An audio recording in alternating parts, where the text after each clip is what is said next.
I'm Gigi Hodges, and welcome to the first ever Ellensburg Theater Company virtual online gala. Yes, we're having it online this year, and you know why. It's just not quite safe enough yet to get together in large numbers in the building. We're close, we're just not there just yet. So we're gonna do the next best thing. We're going to do all the work and let you sit home and relax in the comfort of your own home. So grab your favorite beverage and just sit back and enjoy the evening with us. We'll be showing you scenes from some of our past productions.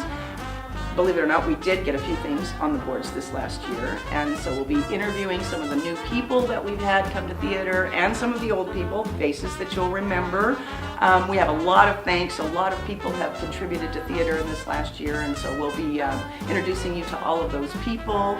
And we have some music for you from some of our favorite local musicians. And also we'll be visiting with Cindy, who's over there at the bar doing some cocktails and mocktails. So we'll be cutting over to her every once in a while and she'll be mixing some drinks up for you.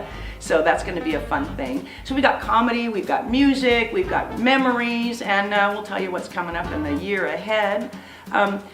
Stella Adler said theater was created to tell people the truth about life and the social situation. I think that's a true thing.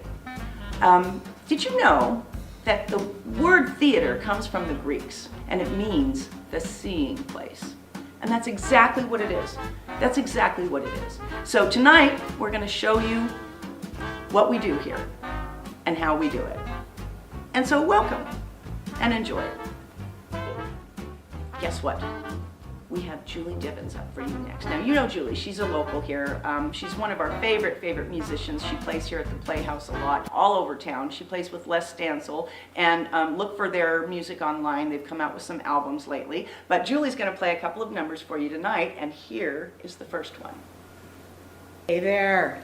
As Gigi said, I am Julie Divins, also known as Jules, and it is a pleasure to be performing for you in this virtual gala. I'd much rather that you were here to sing to, so next year we'll have to take care of that. But I'm going to perform a couple of songs from my upcoming album. And the first song I'm going to be performing is a great Elvin Bishop song from back in the day called Fooled Around and Fell in Love. Enjoy.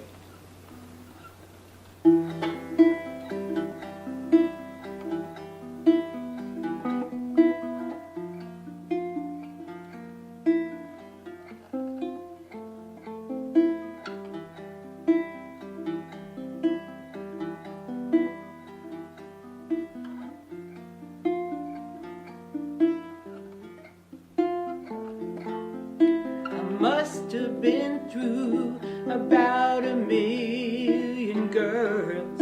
I loved them and I leave them alone. I didn't care how much they cried, no sir. Their tears left me cold as a stone. But then I fooled around and fell in love.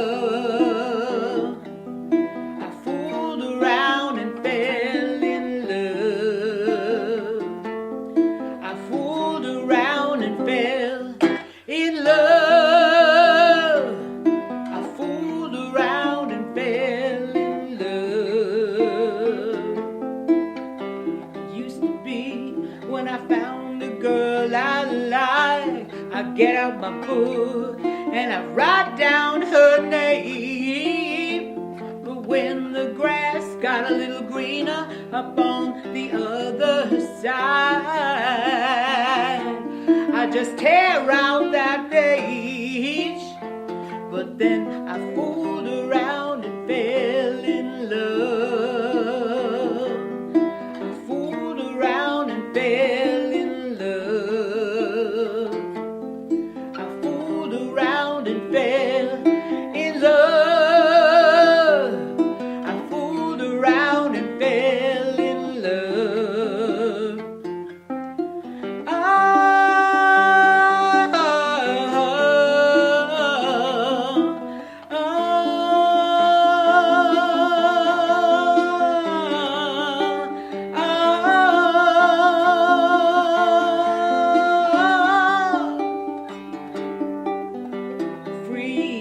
on my own. That's how it used to be. Till the day I met you, baby. Now your love's got a hold on me. Yes, it does. And I can't let go of you, baby. Hey, hey, hey. I ain't lying. I fooled around, fooled around, fooled around, fooled around, fooled around, fooled around. I fooled around and fell in love. I fooled around and fell in love. Thank you. And we're back. Now I'm here with Sue Batchick-Swan. Sue's been with theater for a very long time, and I'm going to have her talk about her experiences here in just a second here. I have the pleasure of calling Sue my friend and working with her on many projects in many different ways. She's produced every one of my shows here at the Road Playhouse, and it's wonderful to work with you, Sue. I love all of the things that you do. Right now, Sue is currently serving as our president, and we'll talk more about that a little bit later. But Sue, tell the folks a little bit about yourself and how you came to theater. Well, 28 years ago, I moved here. I came to a theater production at the fairgrounds, fell in love with it, got to meet some of the people involved. I met Michael Hall there, and I was hooked. So I came to theater here, and I was amazed. It's not just about building a theater, which is what I discovered I wanted to do, but it was about the people, how welcoming they were, how fabulous, just remarkable, amazing people like John Milner, which he died before most of anyone I know now came here. There's Michael Hall, Jenny Christensen, and there was my rich man. That was part of what brought me to the board. And then I got to work with people like Sharon Careful, Sonia Mason, oh, too many names. So many people have passed through the portals of theater, and that's what theater's all about. And as you have learned and grown in all of these different areas, you, I understand, had a dream to be in a show. Oh, I had a bucket list. It did look like fun, and I always danced around it. I'll be prompter, and I want to do that, but I'm terrified. So one day, because my bucket list became being a play Michael directed. He was like my entrance into theater. And instead, my first play was Gigi's play, The Actress. And it was like, take a small part. It's fun. You'll see. Okay. So I did.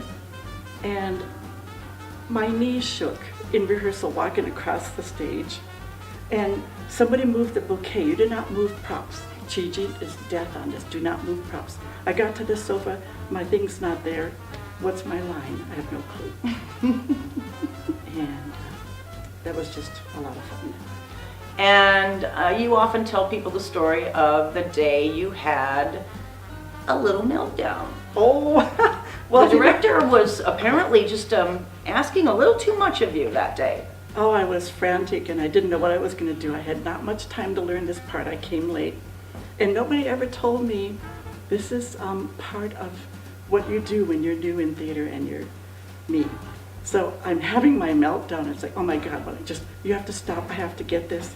And she's smiling. I go, why are you so happy? And she's like, just grinning away. This happens. Now you're ready. I'm like, oh man, now I'm ready. Okay. You had your diva moment, and from that second on, everything was better. Yeah, it was. It was And harder. you even experienced the disaster of disasters. An actor didn't make his cue while you were on stage. Oh, and I'm on stage alone with you, and I'm like, what do we do now? I didn't say a word. Of course, you have to stay in character. And you came up with something, and I'm thinking, did we do that before? No. What, did I miss it? Did I flub up? And finally, he appeared. But the best part was, I didn't like having water thrown on me, but I got to react. Just I forgot the lines, but I reacted. I enjoyed that scene where I got to throw a drink in your face every night. I really, and you know, truth be told, I did tell the craft people to fill the glass all the way up on the last night. So you got a real full face that night, and it was a lot of fun, I think. Well, you know, I thought going into this play I could hide behind the pink hair, the leopard print, and the fishnet stockings. I'll be invisible. That was my goal, be invisible. A whole lifetime I've devoted. I need an Emmy for that. Didn't happen. No more invisible. Well, the pink fishnet stockings and the pink hair and the leopard print was all casting against type because Sue is as librarian as you can get. Yeah. But I thought you were wonderful in the role. You brought a freshness and a uniqueness to that role that I don't think anybody else could have brought. So it was fun. really fun working with you on that show. And I went off stage after one night and Michael was there and I said, "Oh my God, it is so thrilling." And he goes, "Yeah, and terrifying." I go, "Yes." And that led to, Well, the monologues. tell me about monologues. Oh my Ooh, God. yes. Well, I have to mention again, I'm sitting at the table, I'll be prompter or something, and Gigi goes, "Why don't you take a small part?" That's when someone says that to you, run. And so I tried one of them, and reading it, I about keeled over. I stood up, I'm reading it, I'm turning beet red. Jerry Kendall said, "I thought you were going to pass out." And I go, "I don't think I can do this part." But there was one part in there that I discovered I could do. And I only forgot my lines once. That's interesting. You're out there, and all of a sudden, you open your mouth, and there's nothing between the brain and the mouth happening. And I backed up to hear Sharon Careful, the prompter. I couldn't hear her. I backed up some more. Still couldn't hear her. Michael Hall was sitting over there. He must have had the whole script in his hand because he blurted out my lines, and I'm like, click, and off it went. Well, you made it look good and easy. And I think we all had a good time, so. Oh, I wanted to say, working with the talent that you mentioned we have in this community, and they welcome you in as if you also have talent, and it's just an honor. It was so much fun. I want to do it again, and don't hold me to that. Okay, well, back to Cindy for another mocktail moment. Thank you, Gigi. It's time for our mocktail minute, where the virgin version of a drink can be chic. Tonight, we'll mix up a mock Myers Cosmo with Myers Lemon. Not this Myers. And first you fill your shaker halfway up with ice and mix equal parts of 100% cranberry juice with your Myers lemon syrup. Then we'll add it to the cocktail shaker. Close it up and shake.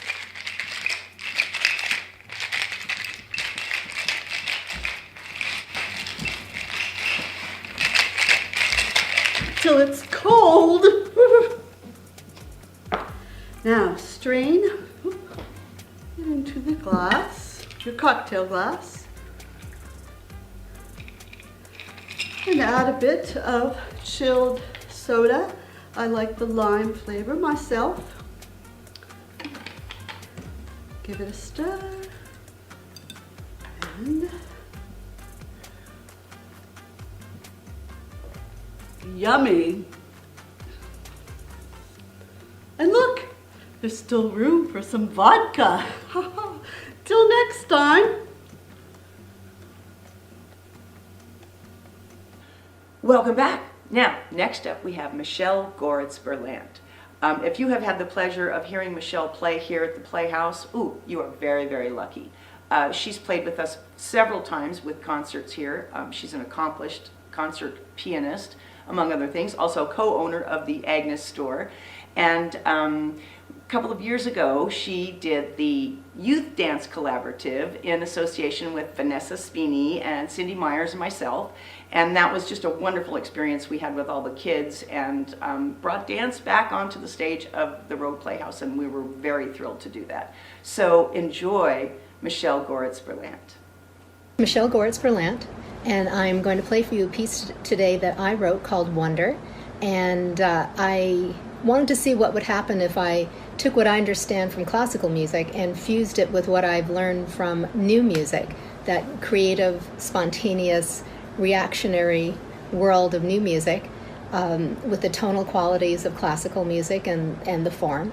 And so I've written a piece, as I say, called Wonder, and it's that state of mind that I tapped into where you're just considering, possibly daydreaming, contemplating, figuring things out, all in one's own time and one's own space. So this is called Wonder.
Welcome back to the Gala. I'm here with Carol Fedorov. Now, Carol's a recent joinee of our little troupe of actors and became a board member recently. I first met her when she joined us at Improv Night, last year. Carol's moved here recently, and we're really happy to have her. And Carol, I would like for you to tell me a little bit about what brought you to theater.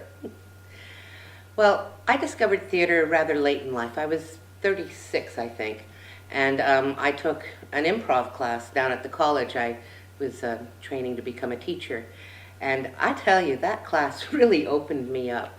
It made me unafraid to do anything. It was such a safe environment, and I've gravitated to the theater ever since. Wonderful. I remember you coming into improv class, and you just came in and just were ready to go, and you just were willing to do anything, and you really made everybody else feel comfortable, and I was really glad to have you there. That gave me an idea that maybe I could use Carol on something else. So when it came time for casting Just the Ticket, guess who I thought of? She was actually helping me by reading for one of the actresses who wasn't here that day. And I just heard something in her reading, and I went, would you like to do a role in this play? And lucky for me and the theater, Carol said yes. Well, the rest is history, because as one of the 6 Susans in Just the Ticket, she knocked it out of the park. It was absolutely wonderful. The audiences loved her. And why don't you tell the folks a little bit about that experience? Oh, Gigi, I couldn't have become the actress that I became without you, my director. I was a newbie. I knew nothing about it. I knew that I loved to play with voices, and I liked to pretend to be other people. I've always done that, but acting on the stage and to take the lead part, please. She gave me too much credit, but under her tutelage, I gave in a brilliant performance, she says, and a lot of other people, which kind of embarrasses me a little bit, but it surprised me too that I could actually pull that off. And you did it magnificently. How was it working with the other ladies? That the group of women that you chose, Gigi, were perfect. We were all different, and we all added a little bit of something to Susan. But we all did understand who Susan was. You explained her very well, and getting a Yorkshire accent, oh, thank goodness for Downton Abbey. I think you all did magnificently, if I do say so myself. Yes. You are a great director, Gigi. Oh, well, naturally. Of course, that goes without saying. But if you don't have the acting talent to work with in the first place, you really can't do much with it. So I really have to throw the credit back to my actors. We have so many talented people in this town, and you're one of the many that we are so grateful and happy to have. And I'm personally very glad to call you my friend. I enjoy the theater so much. It's opened up so much in my life, and the community. I mean, everybody is so nice, and you know, it's kind of fun to get recognized. Look for Carol in many upcoming productions here at ETC on the Road Playhouse stage. I have a feeling she's going to be one of our biggest stars. I can't wait. Bye.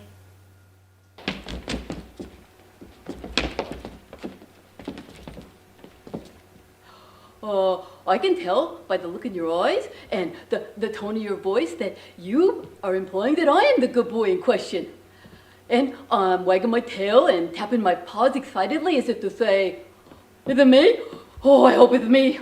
Am I the good dog? Yes, I am. But that is all a charade. Look into my eyes. I mean, really look into my eyes, and you'll see the truth. I am not a good dog by any definition. Well, hey, maybe I'm wrong. Maybe I am a good boy.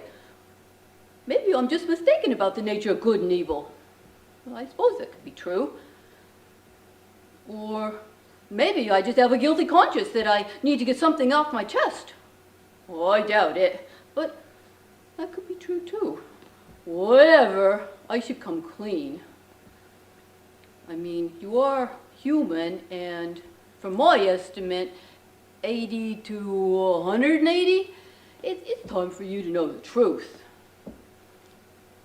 I don't have what you would call a moral compass. And I'm not just talking about the poop. You think you know about the poop. You joke with your friends how I prefer poop to steak. Well, but it is not a joke to me. And let me just clarify something. I don't eat poop. I savor it. Mine is fine, but cat's poop is better. And another dog's poop is perfectly acceptable. I don't discriminate. You think you have cured me of my late-night foraging trips into the neighbor's litter box, but I've only become more stealthy. I do it now more than ever. Silently, joyfully. And you were all too eager to let me lick your face and kiss you on the mouth. And those green chewy bones, the ones that you think will cure my bad breath, no, they won't. No, nothing can, considering my preferred diet. No, I've done things. Oh, the things I've done. The items I have marked around the house. The precious items of yours that I've chewed to bits. Knowing that I've done all of these things, not out of boredom, but by design.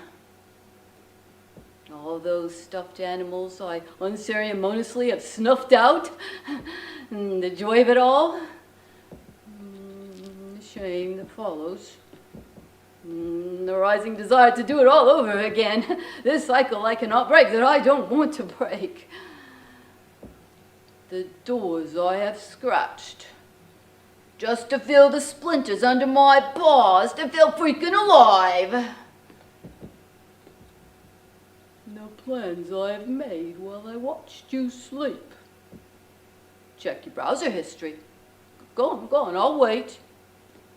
We'll see if you still want to call me a good boy, or maybe you'll want to call the authorities. Or could it be that you still don't understand what I'm trying to communicate to you? Yes, that seems to be the case. There you are, offering me up your breakfast. Bit of buttered toast and rusty scrambled eggs, as if I deserved it. As if I earned it. As if I'm not sitting here plotting your demise. Okay. I'm a good boy. Yes, I am.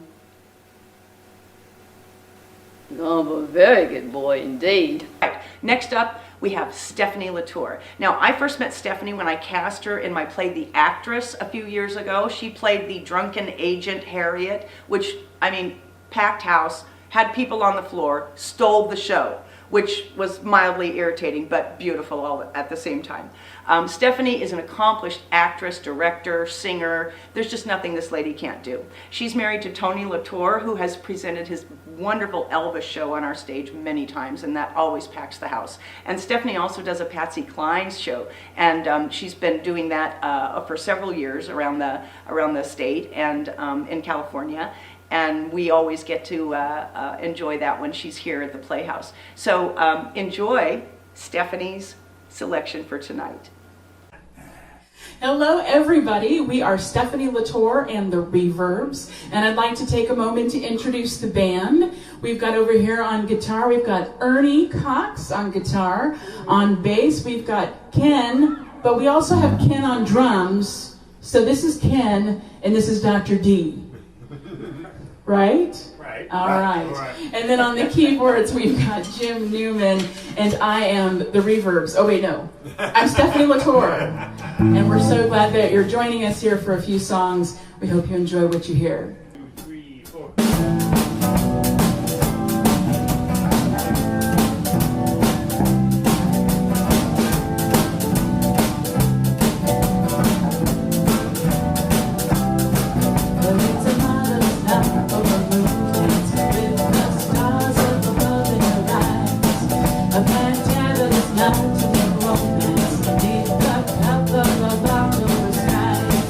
And all the leaves on the trees, they are falling to the side.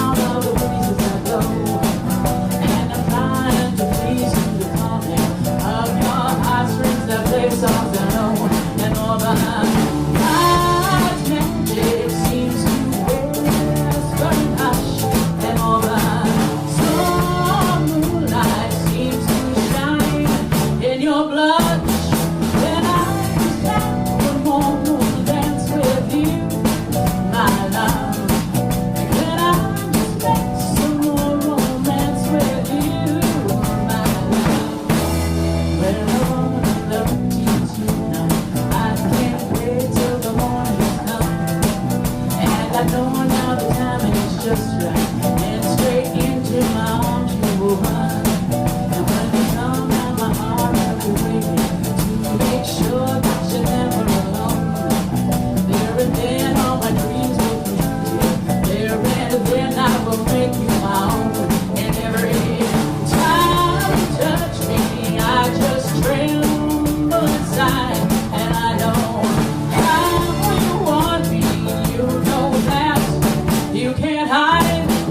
And I just have one more dance with you, my love. Then I just make some more romance with you, my love.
Excellent job on the keyboards, Mr. Jim. Well, thank you very much.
fun.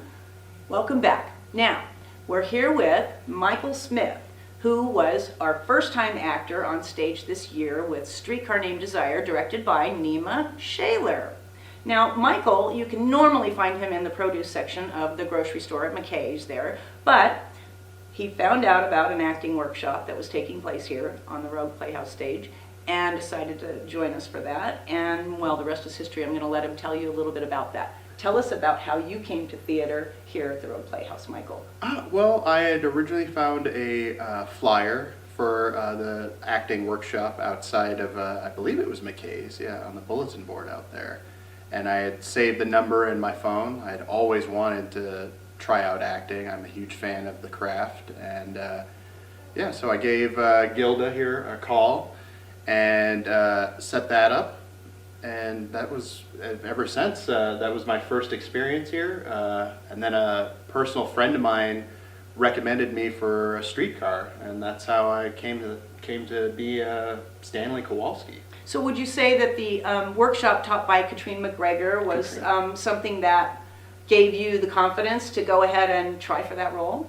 Yes, it did. There was quite a few people in attendance to the workshop, and that was it had been quite a few years since I had been on stage. I had done a little acting in high school, that sort of thing, but it was a nice way to get the cobwebs off a little bit and see how the butterflies affect me, because we did a few, on stage acts in front of the other students. So, but that was a real confidence booster when,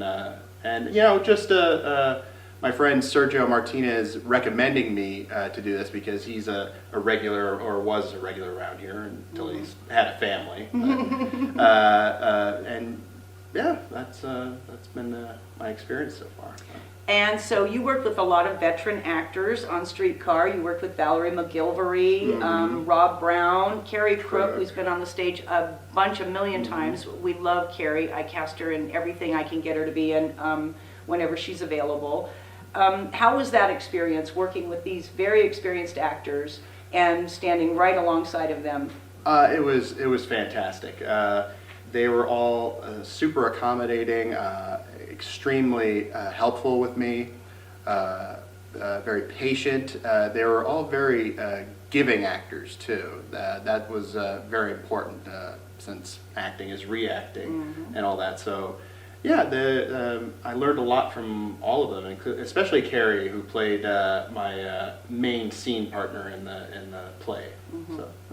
Carrie played the role of Blanche. Yes, she did. Now, there was some pretty intense moments in Streetcar, as we remember, and one of them required you to throw a plate on the ground and get really violent with that plate, and that happened every night, and the audience out here just went wild every time you threw that plate. It was a moment. How did that feel? It felt pretty good getting that reaction, actually. Most people are surprised to see that response from me. Many people, I'm generally a very quiet person in real life and more or less, just reserved, I guess you would say. And so nobody's really used to me having an explosive temper or anything like that. And it's also a little, how would I put it? Therapeutic.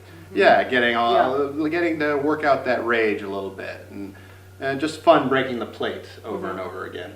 Right. A lot of directors will cast against type, and I think that's what we did, what Nima did in your case, and it worked out beautifully. It often does. And in this case, it was a wonderful, wonderful decision, and I think you were great in the role. Yeah, well, actually, originally I wasn't. I was up for the best friend role. I wasn't up for Stanley, and that was Sergio, because he was involved with the play, but he had to drop out due to family concerns And so they just asked me, hey, would you like to play the lead in this? And that was a pretty nerve-wracking moment to think whether I should agree or not, being like this my first time back into all this. But I'm glad I said yes. Well, the play was really well received, and I imagine that you will come and audition and be in another show here. Yes, absolutely. Good. I'm definitely going to be back. I really loved my experience with it. So good. I can't wait to see you on stage again. Thank you. Thanks.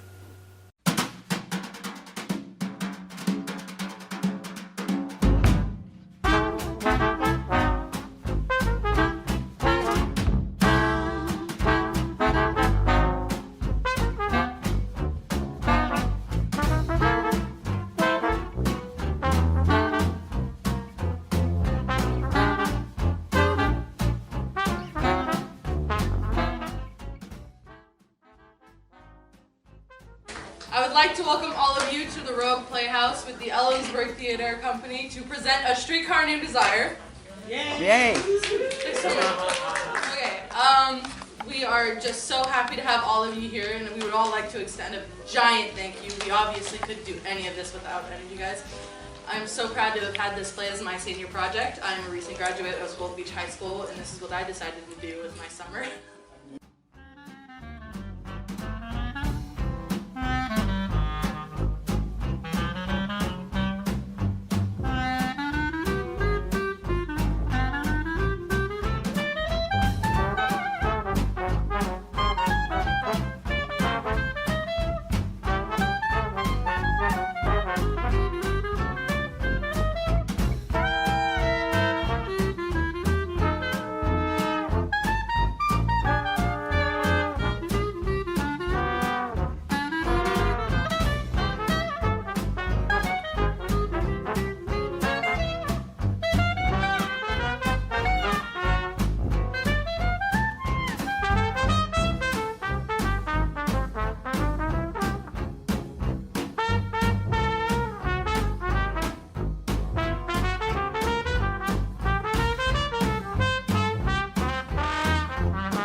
Welcome back. Hey, guess who I found while we were gone? Lisa Calvé, one of the Susans from Just the Ticket. And she's here with me tonight to talk a little bit about how she came to theater and her little role in the play Just the Ticket. Susan, I was going to call you Susan. See, you're Susan. You're just Susan to me. What can I say? Lisa, I met you when you came to Katrine McGregor's acting workshop. That's right. And we haven't talked about that, but I'm going to tell you about that more later. So talk about that a little bit, and then tell us about your theater experience. Okay. Yeah, the workshop. So I am an introvert. I know. I promise you, I am. And so part of my goals the last few years was to push myself to just challenge myself to get out there. And so I saw your advertisement for this workshop, and I was super excited. I'm like, this is it. I'm going to do it. And so I convinced my boyfriend at the time to come with me, my fiance now, to come with me. And so I drug him along, and it was fabulous. And I fell in love with everything, except being on stage so much, but just the energy and everything. And so that was kind of my take in. And then Just the Ticket was, I saw that you had auditions, and I think I messaged you on Facebook, and just wanted to know, and you were like, yes, please come down, because she was losing an actress, she thought. She wasn't sure, but by the time I got down here, she lost the actress, and so I was then cast into the role. So. And you immediately took to it. This girl memorized her lines in about 2 weeks. She was amazing. And as you can see from the clips that you'll watch, pretty comedic performance, natural talent here. Lisa, do you think you'll do another show with us? I hope so. Yeah, I am going to audition again. I fell in love with everything. You know, the people that I worked with were all so great and encouraging, and it was really a lot of fun. A lot of fun. It's a good commitment, though. I mean, you have to, you know, put the hours in, but it was awesome.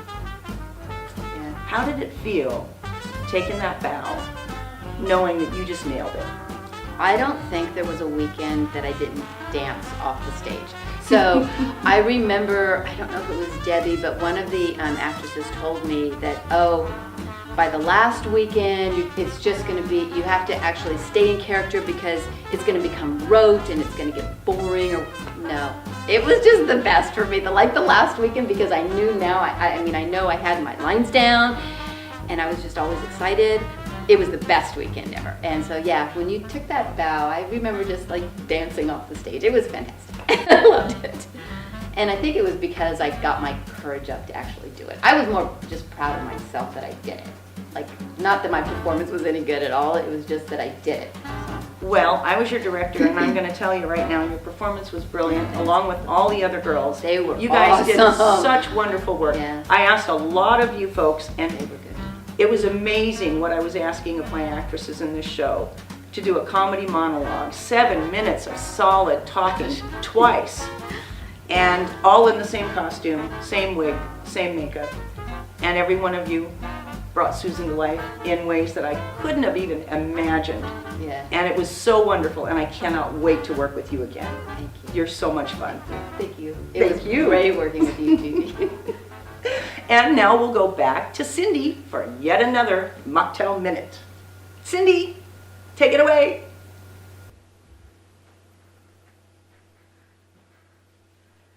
My table. It came to life. I was just staring at it and it came to life. It started with the legs. The legs of the table. They moved first. I was just staring at it and it moved.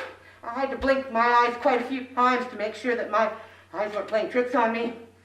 And then it happened again. And I was like, what the heck's going on around here? And the glass that sat on the legs, they became jaws and they opened up wide. It was like a shark biting the air. It wanted to eat me. The glass coffee table monster wanted to eat me. So I went and I got a chair. And I bashed it. I killed that glass coffee table monster. I killed it. It's dead.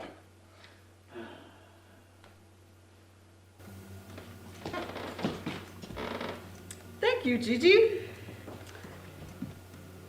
For our next mocktail minute, we have Carol Federoff, who is going to show me how to make a Carol's Gibsatini. Hi, Cindy. Hi. Today, I'm going to show you how to make Carol's Gibsatini. It can be made with your favorite gin or your favorite vodka. First, you start out with a shaker glass and add a couple of cubes of ice. All right. Garnish the glass with olives and onions. Add an ounce of Alcohol? gin, my favorite. Oh, be generous with that ounce. Go ahead, put a little more in. Why not? All right, I like my martinis very dry, so just wave that bottle right over the top. There you go. So go ahead and put the top on there, and no shaking. Swirl it around till it's nice and cool. You don't want to disturb those gin pieces. Alrighty. Strain it into the cocktail glass. Looks beautiful. Doesn't it though? Olive green. Let's see how you did. Let's see. Would you like to try a taste? Oh, yes.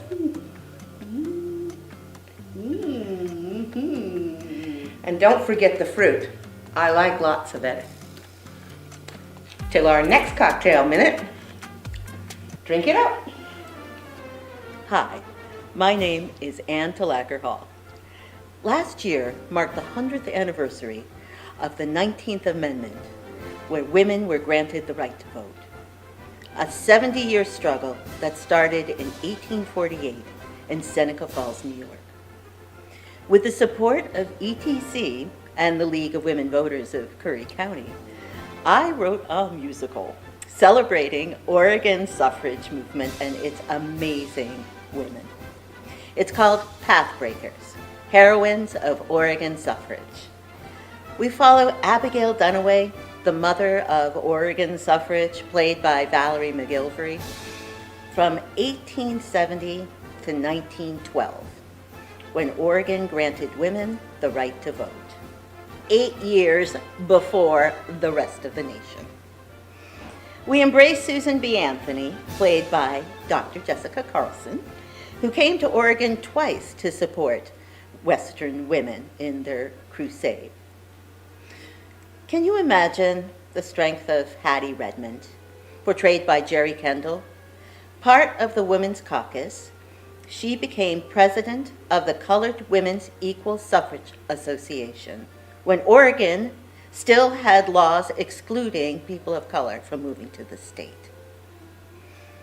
By buckboard and mule, sailing ship and stagecoach, these pioneer women overcame tremendous obstacles to be represented. I had a cast of 13 fabulous women, 6 brave men, and 3 adorable girls. And we were in rehearsal for over a month when we were stopped by COVID. This little known history really needs to be seen. Although you might not be sure about what you're hearing, like Susan B. Anthony singing Helen Reddy's I Am Woman at the 1902 convention, or the Susan B. Anthony original rap.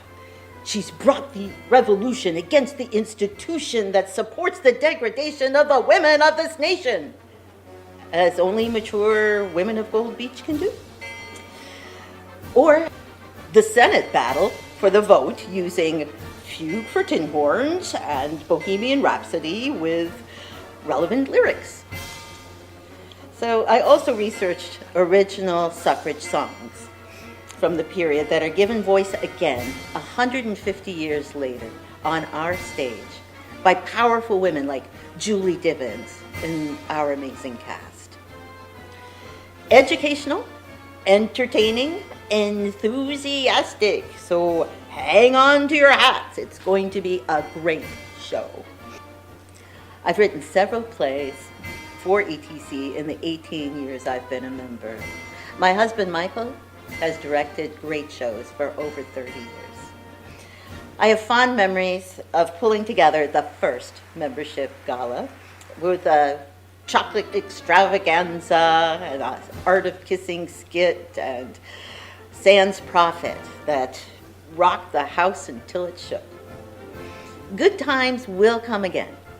Michael and I hope that you will continue to support live theater by contributing now and joining us in the audience for Pathbreakers later this year as we navigate through this pandemic. Thank you, and I'll see you at the theater.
Hi, this is Cindy Myers with a message from Ellensburg Theater Company. The Rogue Playhouse is an asset of our community and a home for talented performers in theater, music, and dance. Beyond performances, we've hosted activities as varied as script reading parties, makeup events, acting workshops, musical jam nights, and youth stage combat training. Our imagination is unlimited, but there are limits to how much we can each devote to that imagination. We are grateful for so many who have contributed their time, energy, and funds, allowing us to keep the stage lights on into the future.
myself.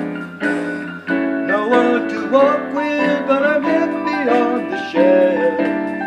Ain't misbehaving, I'm saving my love for you.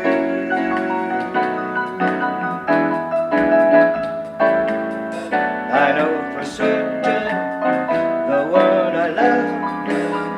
I'm through with flirting, it's just you I'm thinking of. Ain't misbehaving, I'm saving my love for you.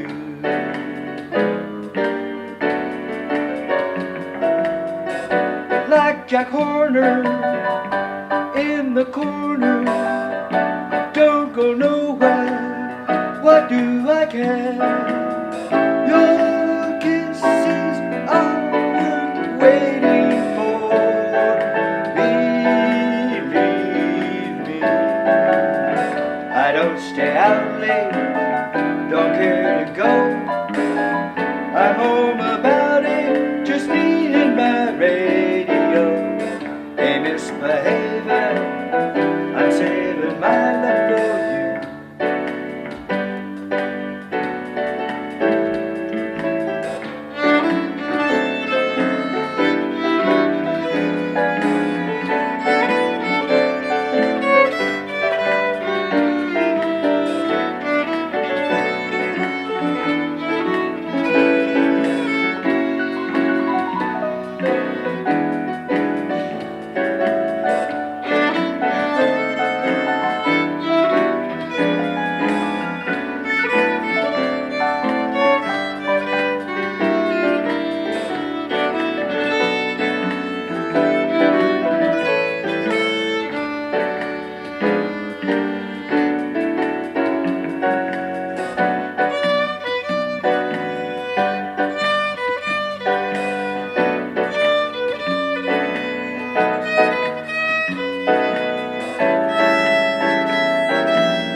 Welcome back. Here we are again. And now I have with me Jerry Kendall, another of my Susans from Just the Ticket.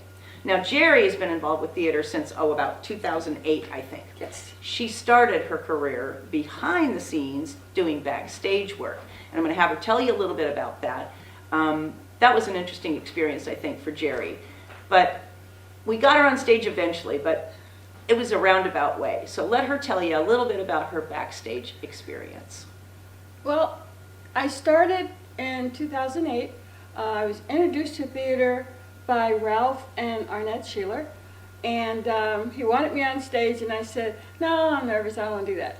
So because I had been backstage in a bigger city, I started with sound, with throwing the dummy, using shoes to walk, crunching paper, using coconuts to sound like a horse, things of that sort. And then from there, I did behind the stage, I was dresser. I put the people into their costumes. And one of the ones was Tuna Does Vegas, and it was all men. And the women would dress them. So each guy had a dresser. And that was fun because you got to get them in, get them out, and they had 15 costumes they had to change into. From there, I went to the radio shows where you have a script right there, but you still have to act out that part. That was good. I thought that was easy. It was fun. But the first one I had wasn't a lot of words. I had to scream, and I didn't think I could do that. But I did, and half the audience just jumped out their seats. And then I think the first show I did, actual show was, I'm not really sure, but I played a Jamaican chemist where I killed my mistress's husband. I did, oh God, it was so many, I can't remember them all. I was a maid for one of the Christmas shows, and we were the funny maids, though. We chased after the kids. I was we did a seance, and one we did, it was, and I can't remember the name of it. It's been so many. I mostly like to do the comedies. The last one I did was the one we did with Gilja and Hodges, who's the director, and I didn't really want to do it because I thought maybe I was too old, but she convinced me that I wasn't. I was nervous the whole time until I sat down. Then the words just came out, and if I forgot, she had taught us, keep going. Don't let it stop you, because the audience doesn't know the words. They'll go by your reaction and how you put it out there. And I'm going to interrupt you right now because that's exactly why I cast you in my show. I saw Jerry in a Christmas show years ago, and I don't think she even realized it. But this woman is just so naturally funny. And I always thought, oh, if I ever get the chance, if I ever find the right role, this lady is going to knock it out of the park. And when I read the role for Susan, oh my goodness, Jerry was one of the first people I thought of. And I approached her about the role. And she says, as she says, she was hesitant to do it. There was a lot of lines to memorize, and she was worried about that. But I asked her because I knew what I was going to get was going to be comedy gold. She didn't even know what she could do until she did it. And I got what I knew I could get from her. It's there, it comes out, she's just naturally funny. And my goodness, your Susan, people were on the floor with your Susan. Thank you. And it was so fun to work with you as well. All the other ladies had a blast with you. You're fun backstage, you're fun off stage, you're fun on stage. You're just a funny person, and you're interesting, and I just adore you. And thank you so much for doing my show. Thank you for taking a chance on me, because I was scared. Oh, you did beautifully well. I took that script on my cruise, you know. I know you did. I know you did. And it was worth it. We got great product. Thank you. So with that, we'll head back to Cindy for yet another Mocktail Minute. Cindy, what have you got for us? Thank you, Gigi. And now for our next Mocktail Minute, we have Sweet Sue, who's going to make Sweet Sue's Mai Tai. You ready, Sue? Oh, yeah. Okay. All right. So we're going to first grab the amber rum on the end. This guy. Yep, and measure a nice, generous ounce. A whole half ounce? Or half A whole 1 ounce. Half a whole ounce. Okay. No, whole ounce. Oh, wait a minute. A whole ounce. A whole ounce. Is that the whole thing? I don't know. You don't know, the ounce is right there. Okay, drop it in the cocktail shaker. All right. And then it says 1 tablespoon. Oh, there it is. Okay, right. you found the ounces? Okay. I finally did. Half an ounce of the orange liqueur next. Orange liqueur. Mm-hmm. Yep. This one, that says orange liqueur. That one right That there. one. Yeah. Okay. I've never made one of these. I drink them. This is her first time. Half an ounce? Yes. Okay. You're no fun. I liked it when it was the whole ounce. Okay, that looks like half. Okay, that looks good. Oops, wait a minute. And I'm not the one drinking. And then a half an ounce of orange juice. Orange juice. Orange Oh, juice. yeah. Yes. Okay. Half an ounce. This is really scientific. Mm-hmm. And then I've squeezied this nice lime juice freshly, and so you're going to use a half of an ounce of that. All right. Yeah. You don't want to put too much because it was tart. That's before. right. It's Yep. perfect. Okay. There we go. And then we are going to close up the cocktail shaker, and you are going to shake, shake, shake. Shake, shake, shake. Oh, it's getting cold. Shake. Shake, come on, shake it now. All right. Wait a minute. That's good. Cold. All right.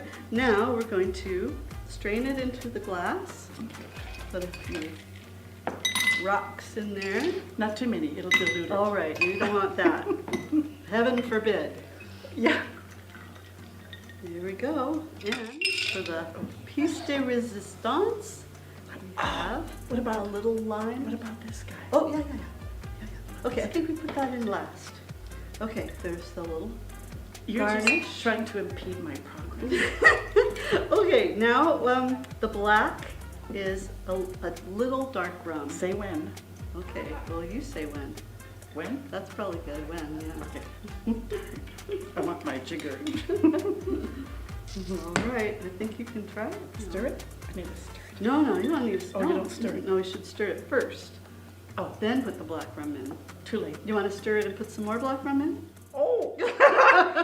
We can do that. No, that's Why all right. not? You know, I'm going to your bar. When do you open? Okay. Okay, just pour just a little bit down the side there, so Oh, it'll yeah. just be on top.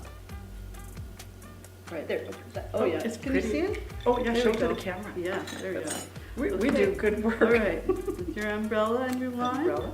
Ta-da! Ta-da! Sweet Sue's Mai Tai. I never met a Mai Tai I didn't like. Cheers! Cheers.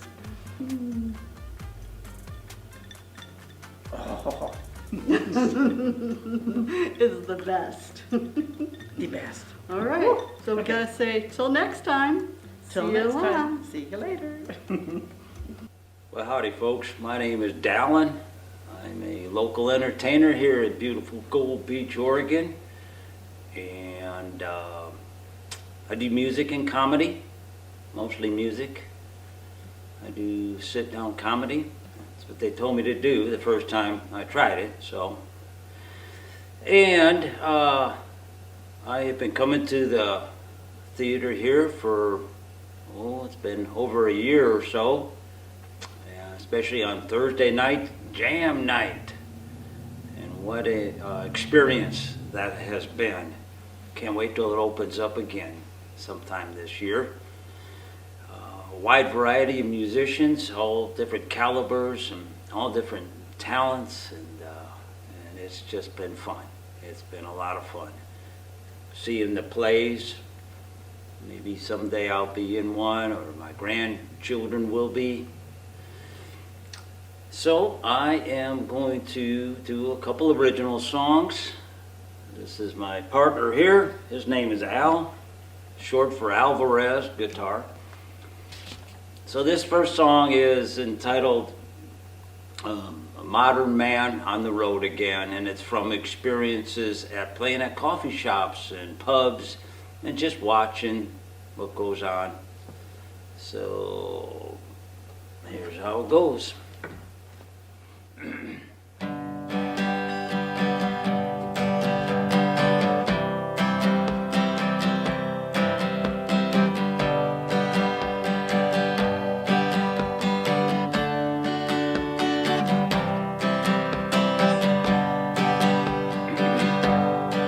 Well, I'm a modern man on the road again. Yeah, I'm a modern man on the road again, the road again, the road again. I got my laptop and my backpack, and all I need is a coffee shop, with free Wi-Fi, of course. 'Cause I could stay all day out in cyberspace. Yeah, I could fly all over the place, out in cyberspace, out in cyberspace. Well, I'm an old hippie, but with a new attitude. Yeah, I'm the same old hippie you never quite got used to, you never quite got used to. yeah, I still wear my hair down to there. I got whiskers on my chin. That ain't no sin. That ain't no sin. That ain't no sin. And I don't think it's against the law yet either. At least I hope not. Yeah, I'm over 50. I mean 60. Whoops.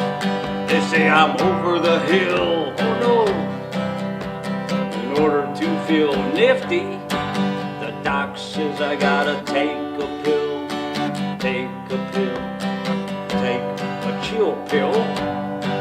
I told her no thank you, doc. Well, I'll be okay as long as I'm on the road today, the road today, the road today. 'Cause I'm a modern man, yes I am, on the road again, on the road again. I'm a modern man.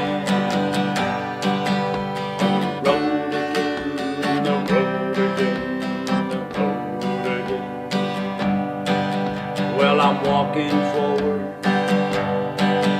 one step at a time. Yeah, I'm looking forward, hardly ever behind, never behind. I'm right on time, most of the time anyway, 'cause I'm trusting in my higher power. Yeah, I'm trusting in the Lord.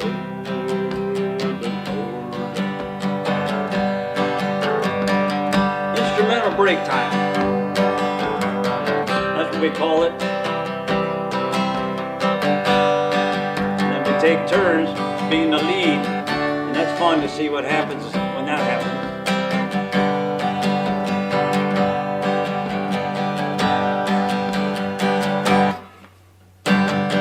Hey.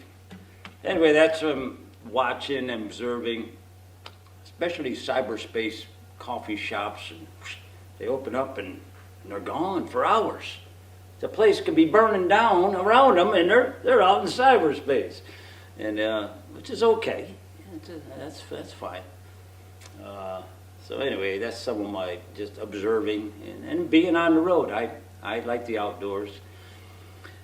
Now the next one.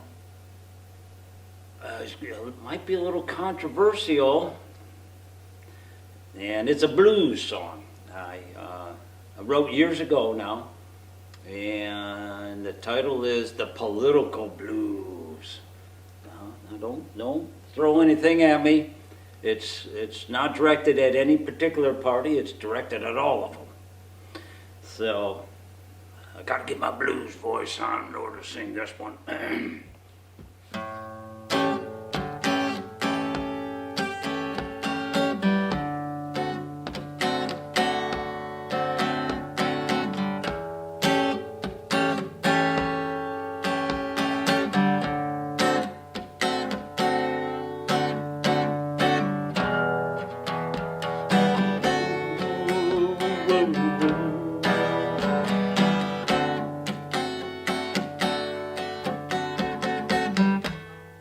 Got the blues, the political blues. Got the blues, way down to my stinky tennis shoes. Well, my boots. Whoa.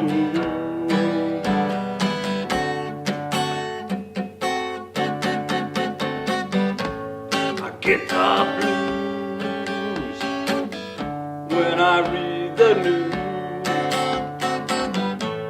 I get the blues when I read the newspaper. Whoa.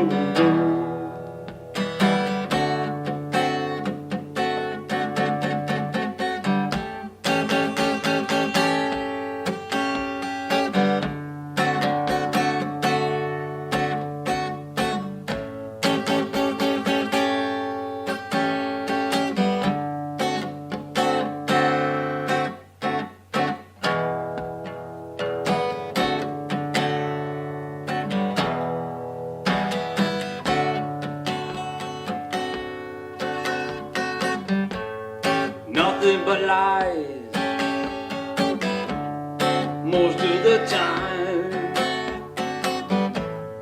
nothing but lies.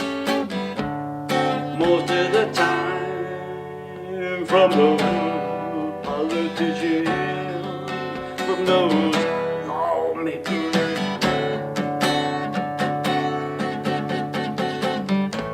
I promise you this, yes I will, but I'll give you that. I promise you this, but I'll give you that. If you vote for me, if you donate to me, me. It's all about me, can't you see? I got the blues, the political blues. Got the blues, the political blues again. Welcome back. Now, earlier I was talking about how important crew was on a show. Let me tell you, I've got somebody here with me, Jeannie Adams. Now, I can't do a show without Jeannie. She's my stage manager. She has taken a love for this job and just goes with it. And I won't do it, like I said, I won't do a show without her. She was so instrumental on my last show. She makes the cast just feel completely comfortable, takes care of all the business, and it's just a wonderful delight to have her on the set because she's got a great sense of humor as well. And Jeannie started out as a dresser in the theater, and she's going to tell you a little bit about that.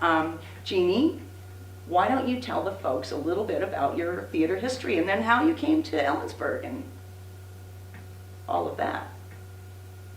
Well, I think I first came here when I believe you asked me to help backstage.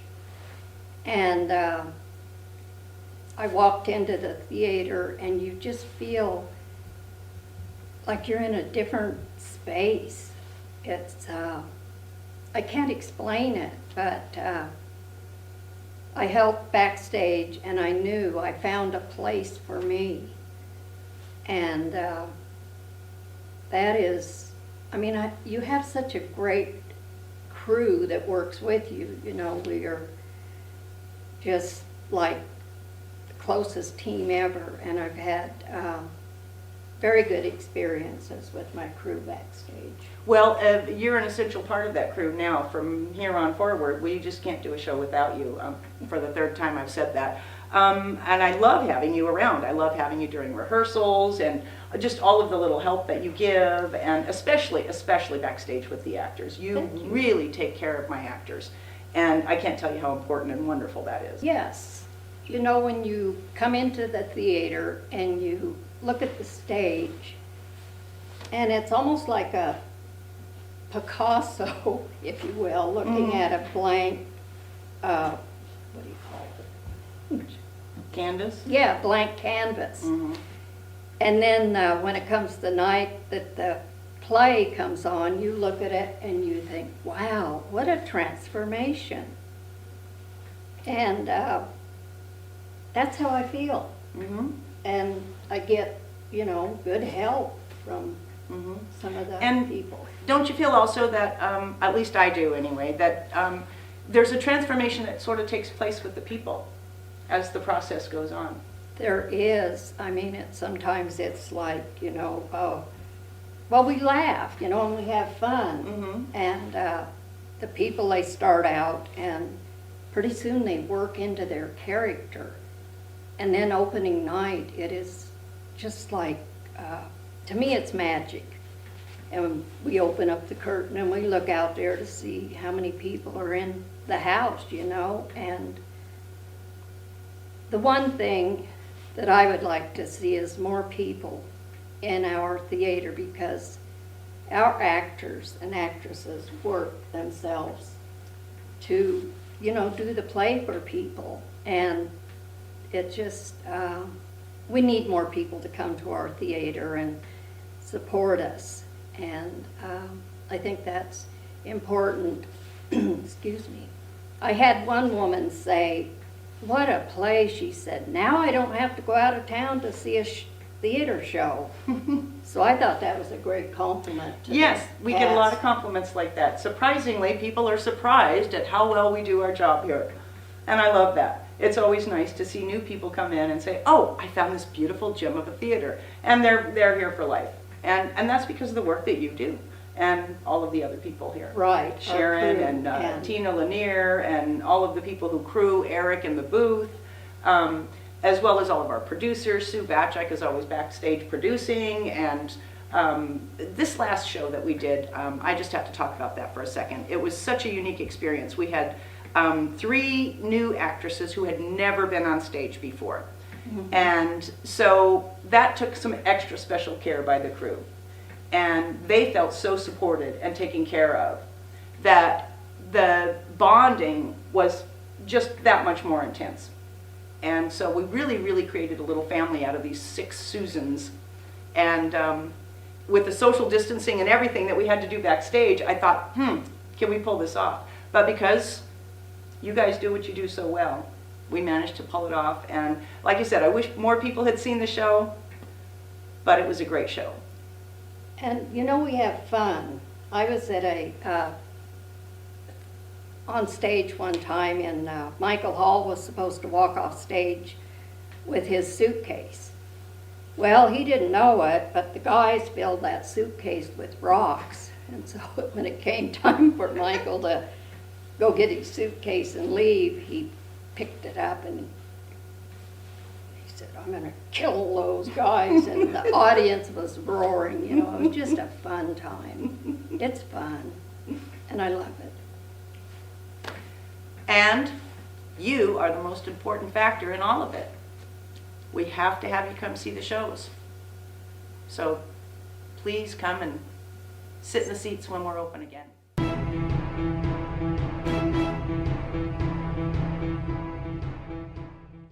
Hi, I'm Cindy Myers. I'm the incoming treasurer for Ellensburg Theater Company, and I'm here to give you the financial report. Over the last 8 years, our average income has been about balanced with our average expenses, except for the grants that we've received for programs and capital improvements to the Road Playhouse. We've also had 1 year at least where we had less performances because we were under construction for the lobby and our new bathrooms. So the average income shown on this pie chart, our largest source is $9,000 a year from generous community support, as benefactors, memberships, donors, and other sponsors have contributed. Net revenue from performances and other programs at $5,000 a year includes plays, concerts, variety shows, and workshops. And of course, we would love it if we had more people in the audience so that we would have more revenue from our performances. Our average expenses, mostly operating expenses, are utilities, insurance, rent, and a youth scholarship for Gold Beach High School, and miscellaneous. Now let's compare these averages with projections for the current fiscal year, May 2020 to April 2021. Our community support to date has been 1/3 of average, and net revenue from performances has been about 1/5 of average since we've been shut down from COVID for so long. But our expenses are down to 82% of normal from the Masons' forgiveness of our rent and also not having to purchase alcohol insurance. Ellensburg Theater Company received an emergency loan from the Small Business Administration, but of course that will need to be paid back. After using the loan for the projected shortfall in the current fiscal year, we'll have enough loan to just cover 2 months of the next fiscal year. After that's used, we'll be tapping into the reserve fund, about $4,000 that we've worked hard to maintain over the years. And we'll need that money to pay royalties in advance of our summer production. All of our hard-working volunteers do hope that the community continues to support our theater so we can return to the stage even stronger. Good news, Gold Beach Community Fund has awarded us a grant for a children's program which we hope to produce in the spring. If you have questions, feel free to contact us at rogueplayhouse.ellensburgco allenspurt@gmail.com. Thanks. In this theater company that we've kind of created here. And I think a lot of people might be scared to step up onto the stage, and kind of really acting isn't necessarily acting, I feel, as it's kind of showing emotions that you have hidden deep inside you. And some people are scared of that, I think, and they're also scared of the audience and how they will perceive them. And I think that that's something that you really shouldn't be afraid of. I didn't really have a lot of friends in high school, and that's kind of the theater thing, which is funny, but I made a lot of good friends. My friendships with people that I previously knew deepened. I have a good friend, amazing friend, Austin Sanders, who is also a good part of this theater company and other theater companies. And I had so many friendships and practically family that I've made at this theater. And really, one of the most gratifying things is whenever you go on stage and you give your all in a dialogue, like I did with Phoebe in Juvie, which is a play directed by Michael Hall, and you just nail a monologue and you just feel so good about it. And I had people at school that have never talked to me before that actually came to see the play, and they told me that they thought I did an amazing job. So it could possibly open up new friendships for you and just create a new world that you can live in, and it'll help you just become yourself. And I think that's great. You can get so many talents from it too. You can just deepen your talents that you already have. They can ask you to help around. You can, if you like carpentry, you can work on sets. There's many things you can do in the theater. I've learned how to, as a director, which I had never done before, I learned to manage things better, and in my own life I've become way more organized because of that. You get to memorize things better, your confidence peaks. It's just amazing that high you get whenever you just nail something, or you just get a bunch of people that are constantly encouraging you, and it's just a great time. And you know, there's just a family that can be created here. There's everybody that I think of when I think of the theater is someone I care for deeply, and I just love them so much. Oh, hey, guess who stopped by tonight? Sergio Martinez made it over. He wanted to share his dip recipe with us. So we got it on tape, of course, to share with you tonight. So here's Sergio teaching you how to make dip. Welcome to the Gala. Thank you, members and patrons and frequent givers and sometimes performers and volunteers. Thank you for your support. Ellensburg Theater could not be what it is today without you. I'm Sergio Martinez. You may have seen me in some shows such as Making God Laugh or Dr. Funk's Christmas Explosion. And I'm here today to share with you a story of the past year. This difficult year, the pandemic, COVID-19, upended all of our lives, has nearly destroyed live theater as we know it. But we're here today to bring it back and to make sure it comes back stronger than ever. But we've all had a lot of downtime during this past year. I know I have. Watched a lot of TV, spent a lot of time on my couch, snacking. I certainly do love to eat. And so one day I noticed I was watching a show and I was eating my chips and dip. I took a look at the ingredients on my dip. I didn't know what I was reading. I had to use an internet search engine to figure out what half the ingredients were. So I said to myself, you know what? I can cook a little bit. My wife's a baker. I can make some food. I can make some dip that people will really like, and they'll know what it is they're eating without having to resort to an internet search engine. So with that simple realization, I came up with an idea to start creating my own line of dips. And it's real simple, and I'm going to show you how I make one of my dips. and pretty much how I make all of them. I'm going to show you a real basic recipe here today. See, I've got all my ingredients.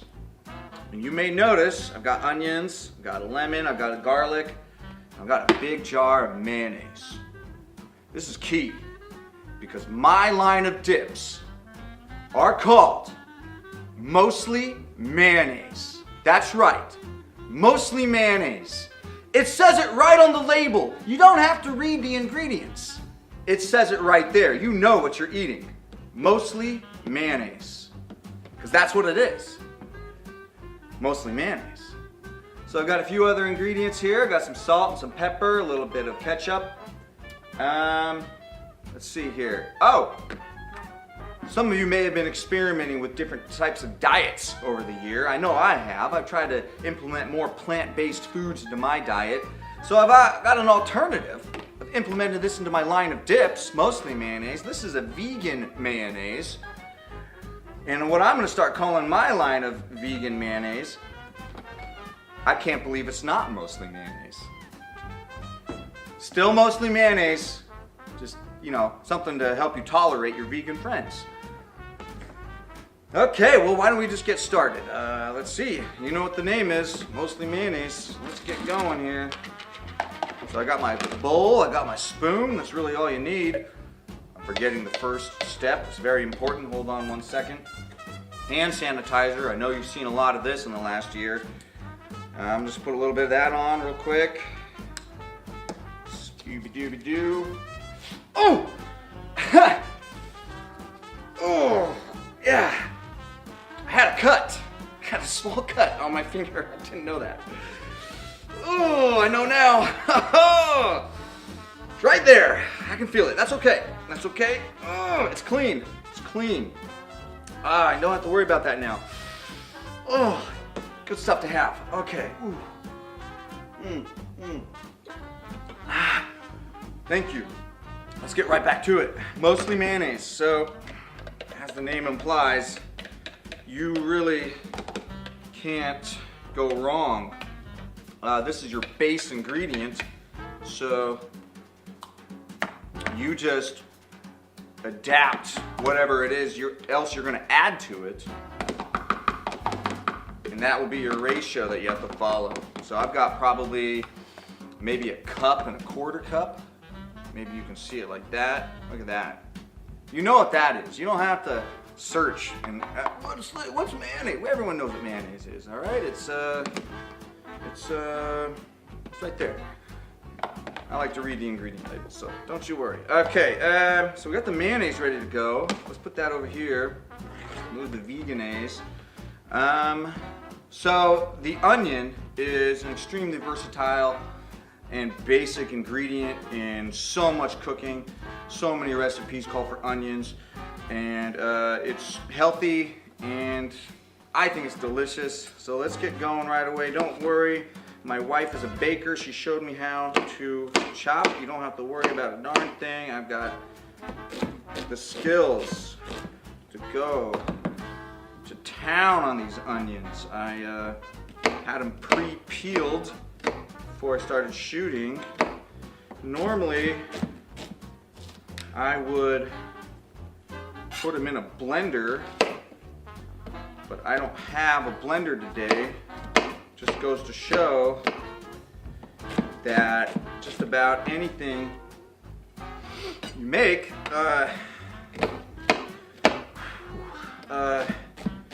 can be done with basic ingredients like onions.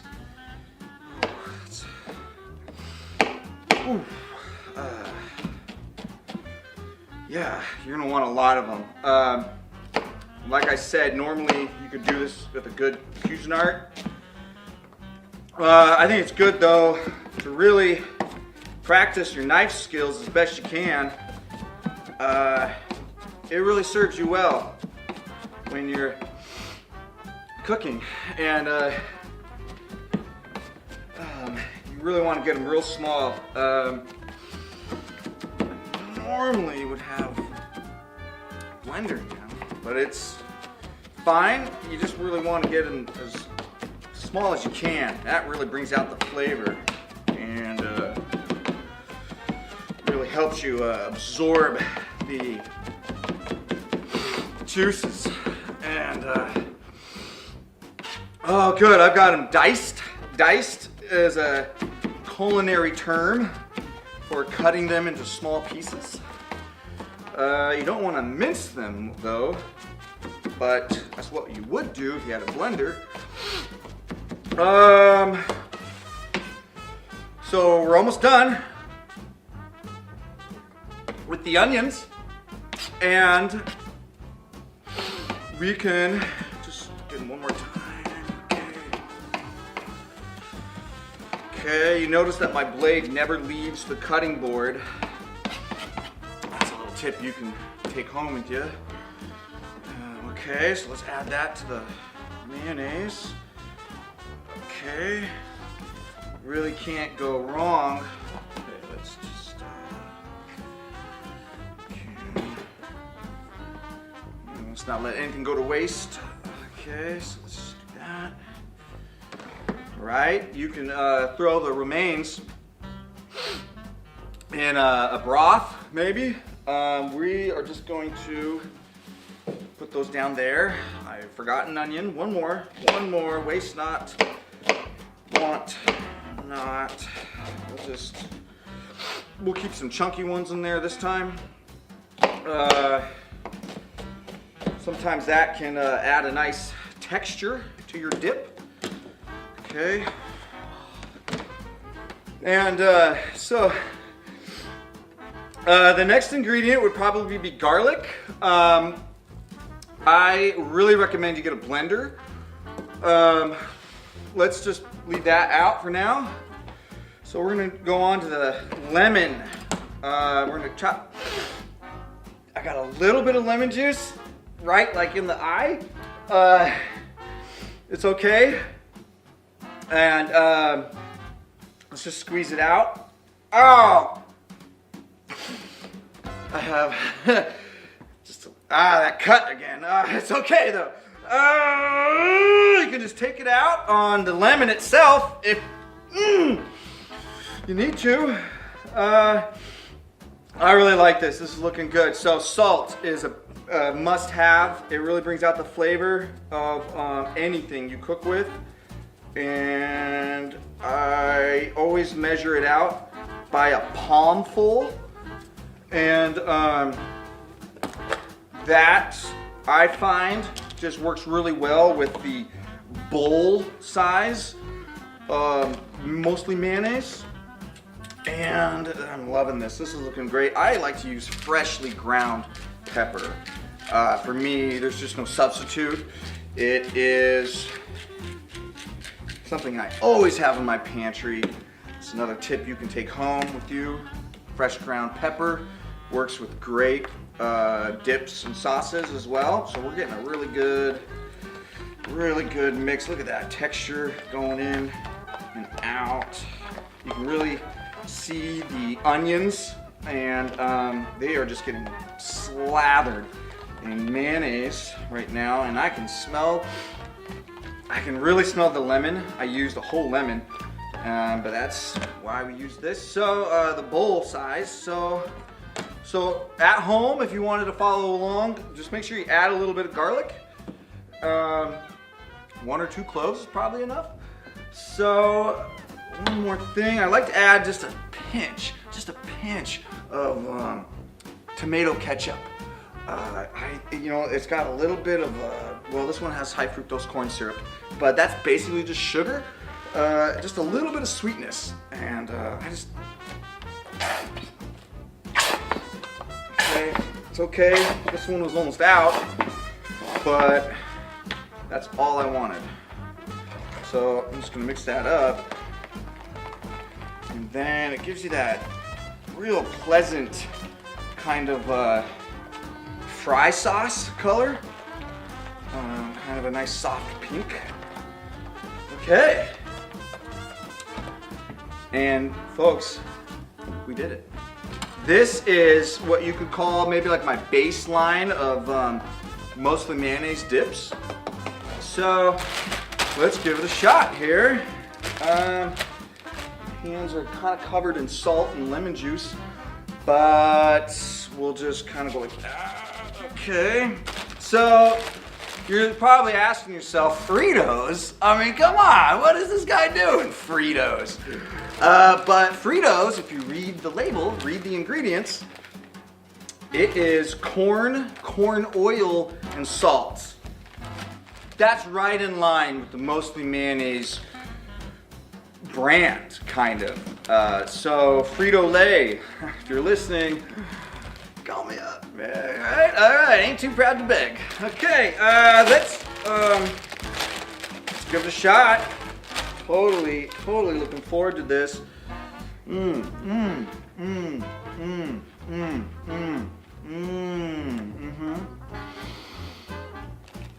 That's really interesting. We did it.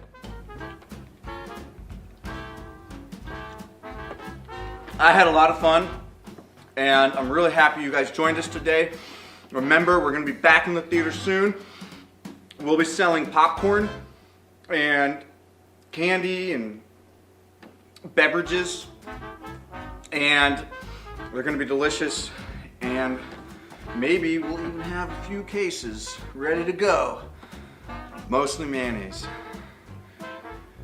Have a great night. Can't wait to see you. We miss you. We love you. We'll see you back on the stage. Good night, everybody.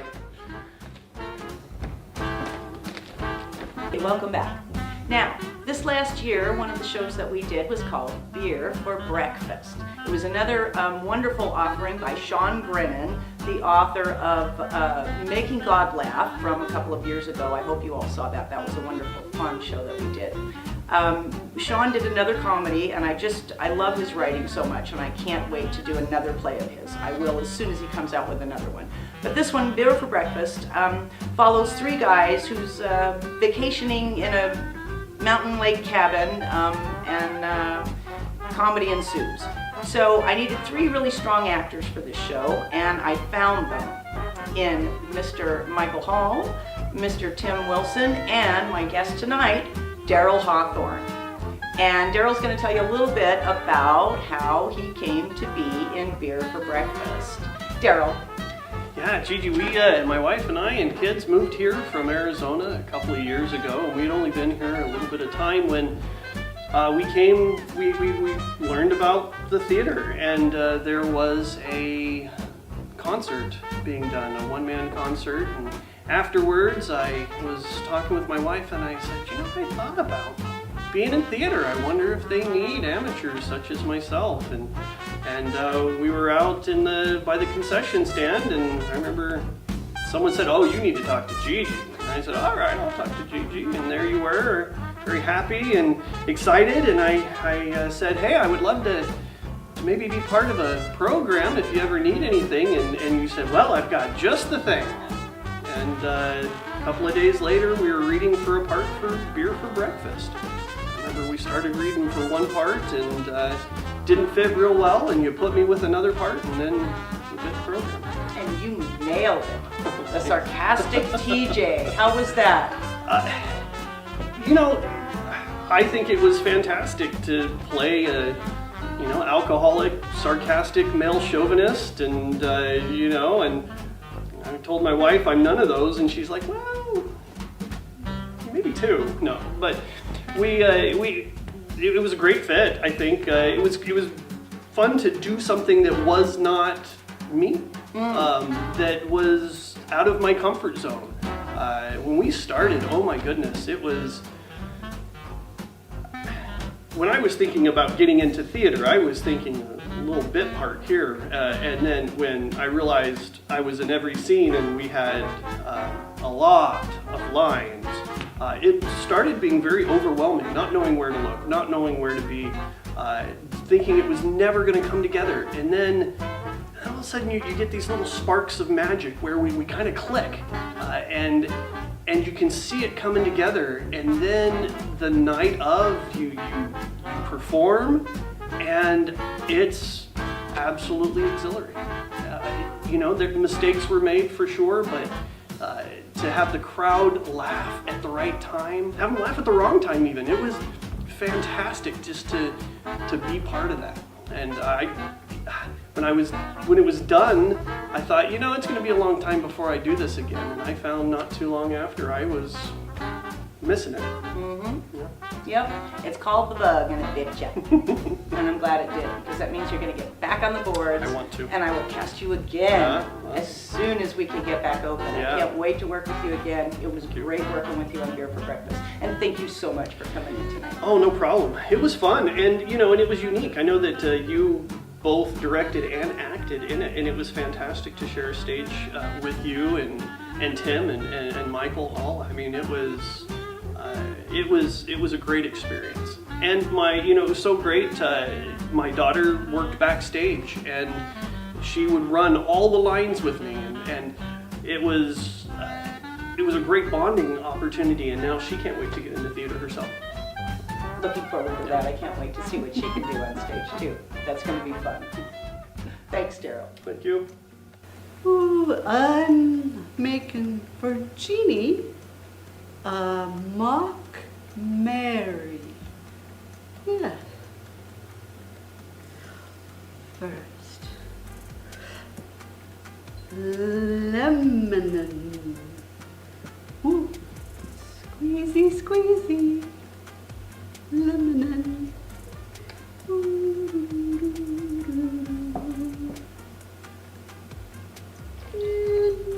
Into the ice. Clicky, clicky. Ah, tomato, tomato juice. Pour as much as you want.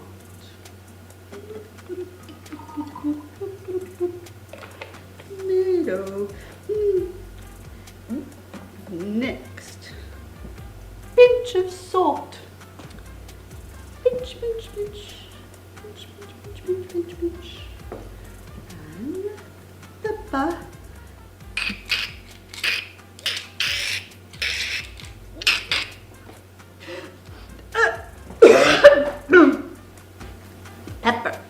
pepper. Pepper.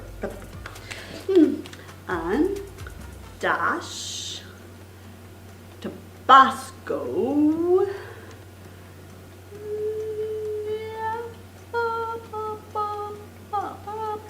Tabasco. And Worcestershire sauce. Worcestershire. Oh, no. A dash.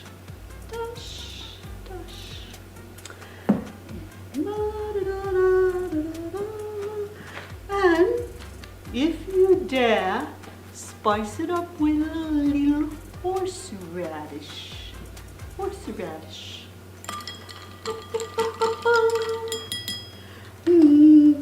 Last, stick it in, and one more lemon.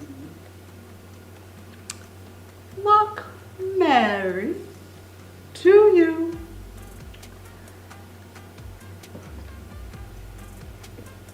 Ooh, that's spicy.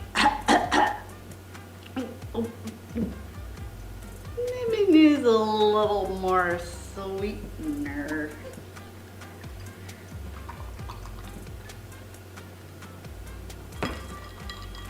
That's better.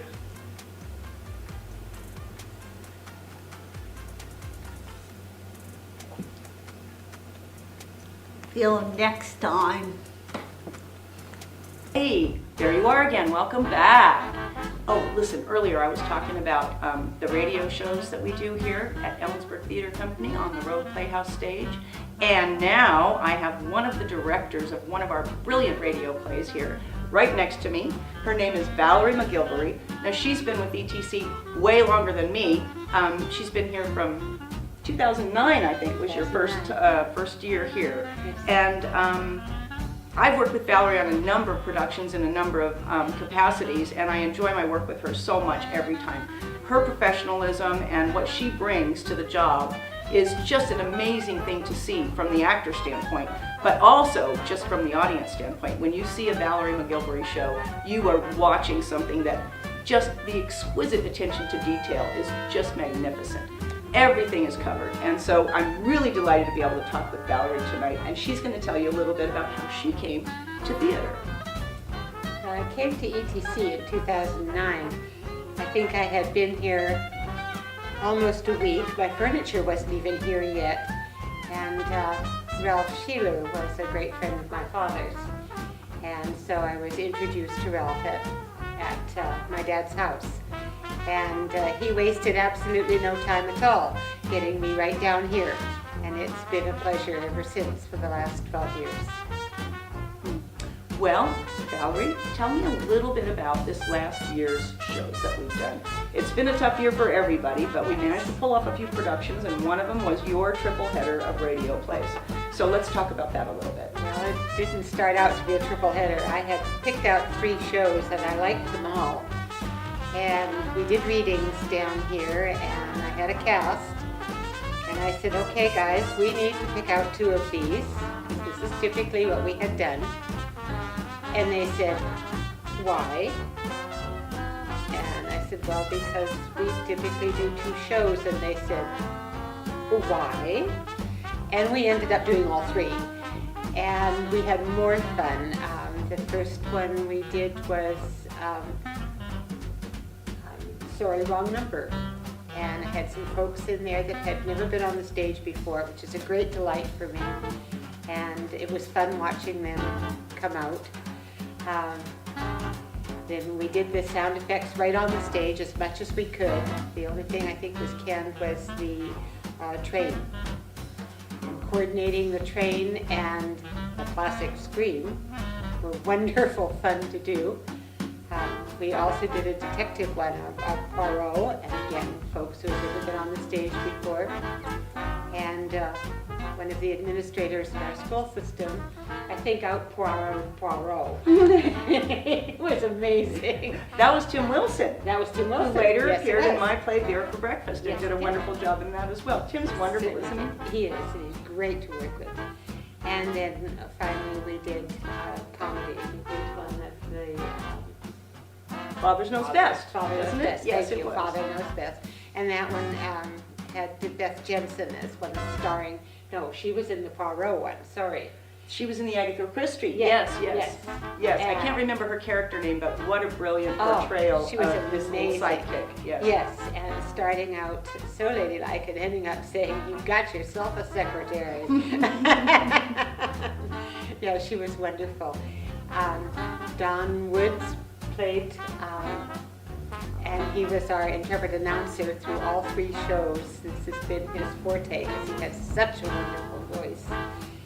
And I am so privileged that I had them on the stage, and it was their last performance here on this stage. So It was wonderful to work with them. I know I get a little verklempt as well. These radio plays that we do them for a lot of reasons, not the least of which is the audience loves them. They're fun to do. Oftentimes they're royalty free, so we don't have to pay for them. And that's the big one right there. Yeah. But also, it gives us a chance to feature our older actors, because as we age, some of us have a little trouble memorizing lines. And I know I've experienced that myself. Yeah. Yep. And so that way we get to feature these older actors who are just so talented and have so much yet to give. Yes. And we can put a script in front of them and dress them in costume, and as you so brilliantly did with Dawn Woods and Beth Jensen. And they were both amazing. The other thing that's fun is that for performers who have never performed before, it seems a little safer for them to do the radio show. Exactly. And they're anxious to get on the stage, but this is their opportunity to debut. Exactly. That was the way it was for Jerry Kendall, who you've already spoken with. And it's The Way It Was for Britt Ivy Boyce. That was her first attempt in Sorry Wrong Number. And she did a brilliant job. She was great.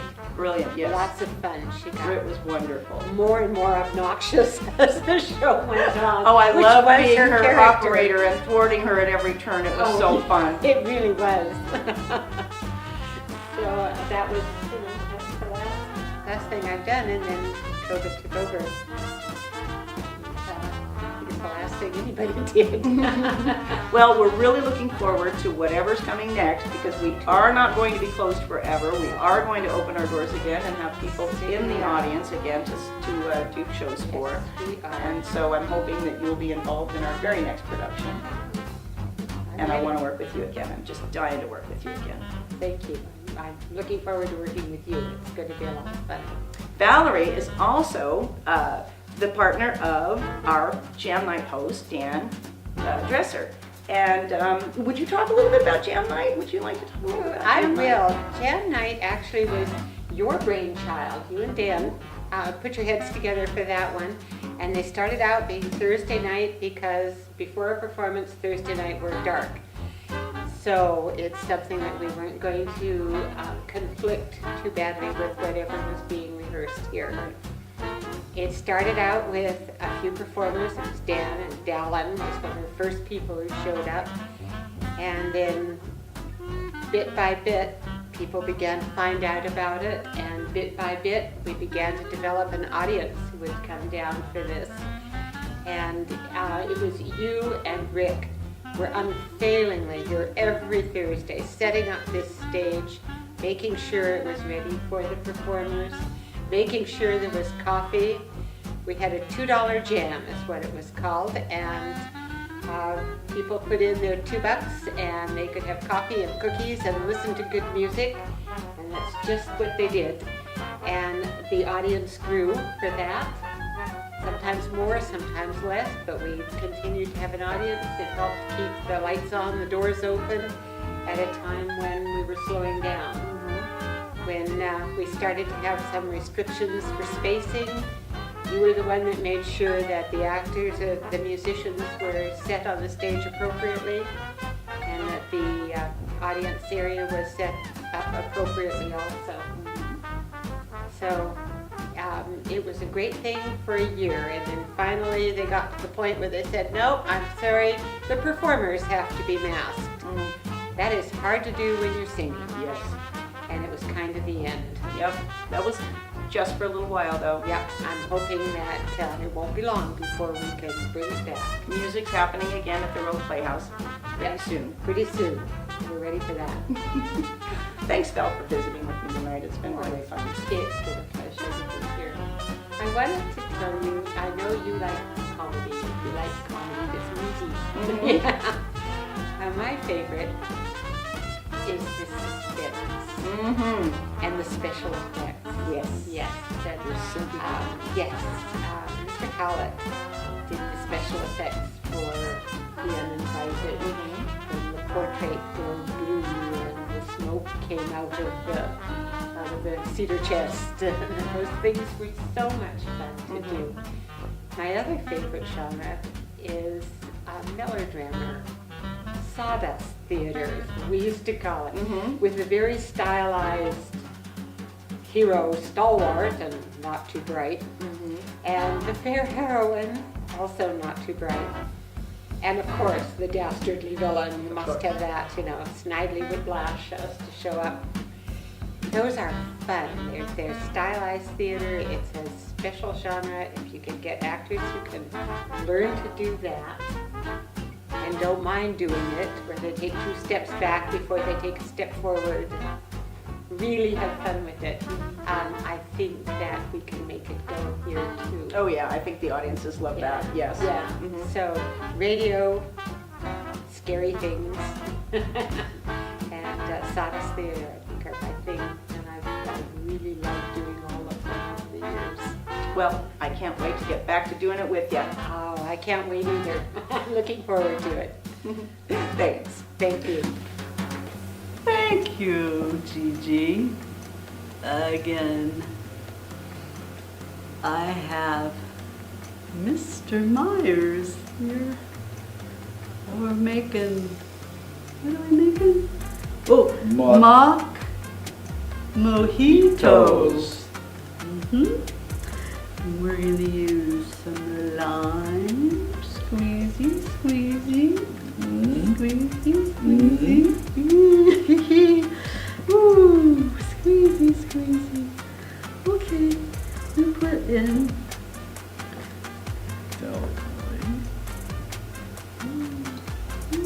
then what? Oh, the simple syrup. Here. Put like half. About there.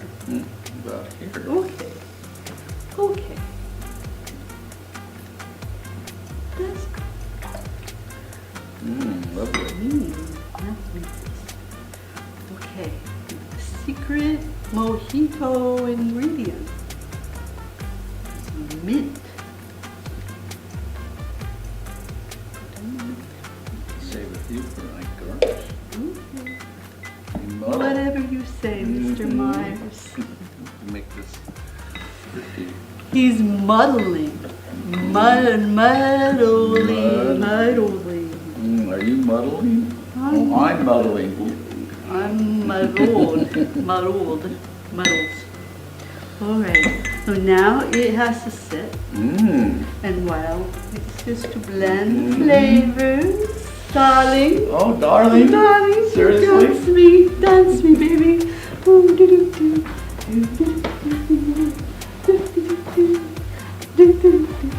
Mr. Myers. All right. Squeeze those limes. Squeeze those limes. Okay, so pull in here. All muddled. Yeah, shake. Shake it, baby.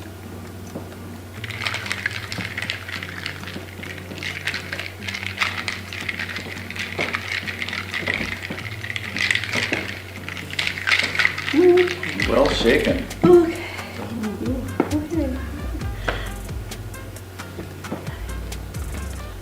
So they need the ice. That goes there first. Ice. Yes. You ice. I'm going to put you on ice. You're funny. Okay. And top off with soda. Yeah. Mr. Myers mojito. And this, if you want, you put in a little lime. No more lime. No more lime. You put in a slice of The knife is kind of dull. I know this isn't the knife you cut with. I'm sorry.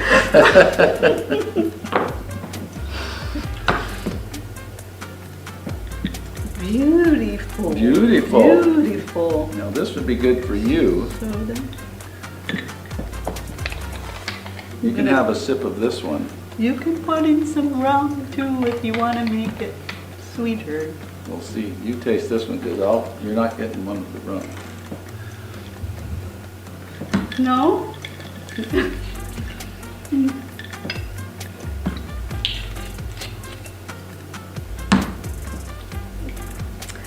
There we go.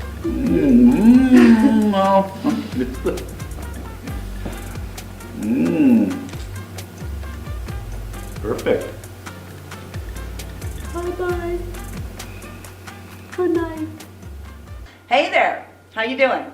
I don't know about you, but we did a lot of weird things during COVID.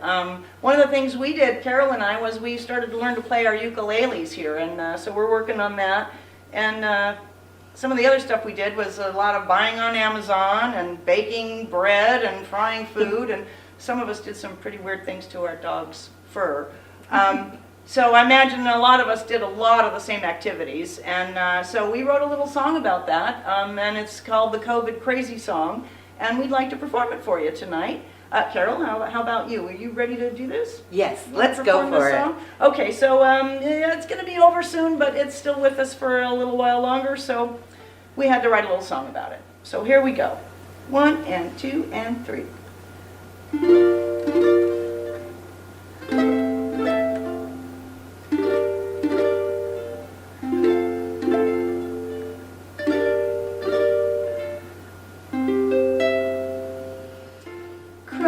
Crazy, I'm crazy from being home only. I'm crazy, I've got the quarantine blues.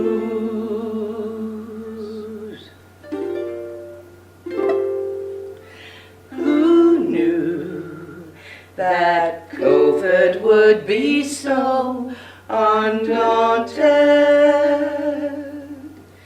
And then one day would have us all baking bread too.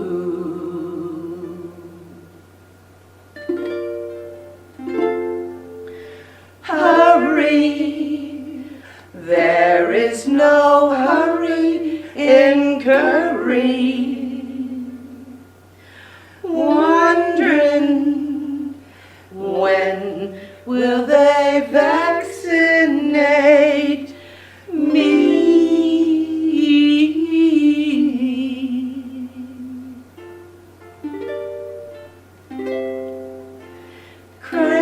Crazy for giving my dog a new hairdo. I'm crazy from buying and crazy from frying, and my waistline's expanding too.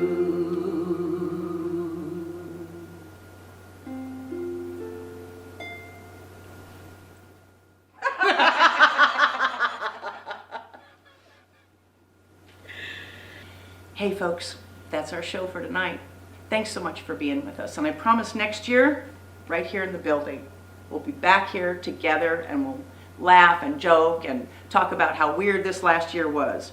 But for now, I'd like to remind you that Oscar Wilde said, "I regard theater as the greatest of all art forms, the most immediate way in which a human being can share with another the sense of what it is to be a human being." That strikes me as just about the truest thing anybody's ever said. So come share with us. Come share being human. Can't wait to see you when the Playhouse opens up again. Good night. Here at the Rogue Playhouse, we encourage you to shop local and would like to thank the following sponsors: Interior Cover-Ups, Dan's Ace Hardware, and the Rogue Outdoor Shop. For a great dining experience, check out these Ellensburg Theater Company sponsors: Gold Beach Barbecue, La Casita de Oro Mexican Grill, and Double D's Burgers and Breakfast. Gold Beach Liquor and Trike City Dispensary in Brookings are proud sponsors of the Rogue Playhouse. For the best coffee and baked goods in Southern Oregon, go to Mystic Donuts and Blissful Coffee and More at the Port of Gold Beach. And for fresh bread, visit Leavened on 2nd Street. And don't forget those furry four-legged friends of yours. We at the Rogue Playhouse shop at Woof's Bakery in Gold Beach and Brookings. We at the Rogue Playhouse would like to thank Spinners for offering special dinner selections for our gala.